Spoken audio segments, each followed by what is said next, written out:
नमस्कार मंडळी. तर आधीच्या व्हिडिओजमध्ये तुम्ही पाहिलंच असेल की मी माझी वेट लॉस जर्नी चालू करून पुन्हा बंद केली. तर मी आता 2 आठवडे म्हणजेच 14 दिवसांचं 14 ते 10 असं इंटरमिटेंट फास्टिंग चॅलेंज स्वीकारत आहे. माझा मेन फोकस असणार आहे 14 तासांच्या फास्टिंगवर, कारण माझ्या रात्रीच्या जेवणाची ठराविक वेळ नाहीये. मी आज रात्री जेवेन त्यावर नेक्स्ट मील दुसऱ्या दिवशी सकाळी किती वाजता होतं हे डिपेंड असेल. तर आज सकाळी मी उठून पहिले फ्रेश झाले, त्यानंतर माझं मी पहिलं वेट चेक केलं, त्यानंतर 1 ग्लास गरम पाणी मी प्यायले, मग थोड्या वेळाने ब्लू टी घेतली. आज संकष्टी असल्याने माझा उपवास होता, तर उपवासाला मी वरीचा भात आणि शेंगदाणे घालून बटाट्याची भाजी खाल्ली. नंतर थोडासा चहा घेतला.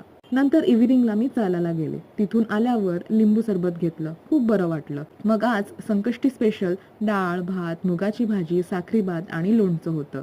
सॅलडमध्ये मी काकडी घेतली होती. त्यानंतर मग मी बिल्डिंग खाली थोडे राऊंड मारायला गेले आणि त्याच्यानंतर मी झोपून गेले.